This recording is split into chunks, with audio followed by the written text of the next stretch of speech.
First of all, saya nak cakap terima kasih kepada semua pihak, MSN, and especially also Datuk Mak kerana bekerjasama untuk bawa coach baru saya. And saya di sini pun saya boleh nampak yang saya dan Jonah kita ada banyak improvement. So Jonah buat SEA Games record, national record, dan saya buat SEA Games record. So saya harap benda ni akan kekal dan untuk preparation kita orang untuk Asian Games next year. So nothing new, cuma different approach, and it works for both of us. Dan saya harap benda ni saya boleh kekalkan momentum tu untuk sampai ke preparation saya ke Commonwealth and Asian Games next year. It was perfectly good, cuma saya kena lebihkan lagi range of motion saya, more in control. Cuma saya, throw yang saya buat 60 meter tu perfect technique, tapi dia hit tak ada. It was the empty, it's effortless throw. Tapi progress. Saya, apa yang saya nampak, apa yang saya experience sekarang ni, badan saya, saya rasa macam badan saya is like 5 years ago. So, getting stronger, getting fitter and healthier. Yeah, I mean, to be honest, only the first 2 SEA Games, first SEA Games, of course, saya tak target national record, saya tak target SEA Games record. SEA Games yang kedua dan yang ketiga yang saya target, which is dekat Singapore and dekat Malaysia.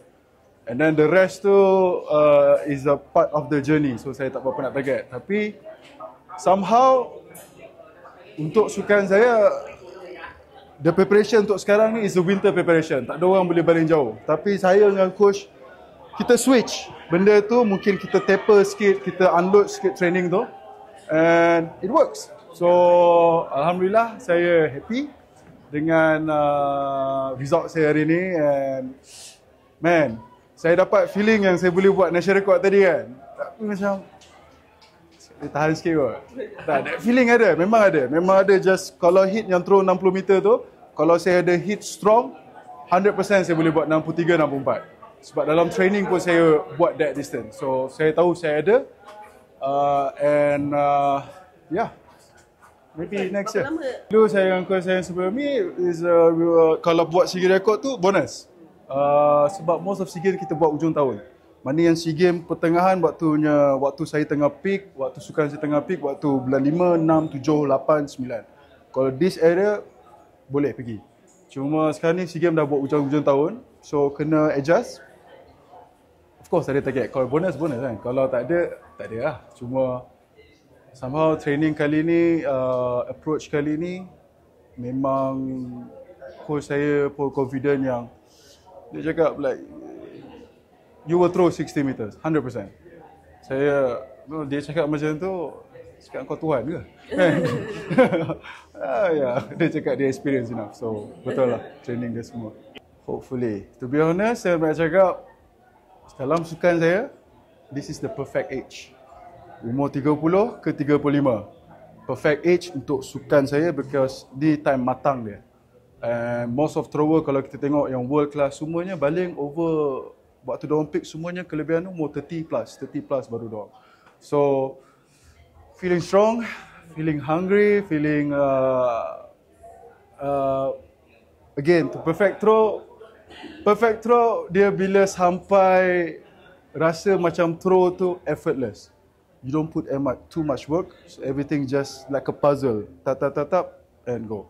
So that's the thing yang saya dengan coach working on sekarang ni. And yeah, saya rasa strong, fast, like feel good to be honest. In training, Jonah could reach silver, could reach bronze, you know. But dia ada problem dengan dia punya kaki.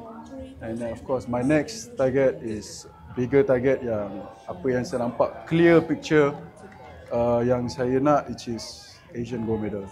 Itu yang orang panggil apa, reasonable and bukan dreamer, bukan not achievable. So it's achievable. So I just need a lot of support around people untuk this whole preparation for next year. Saya dengan Jonah. Yeah.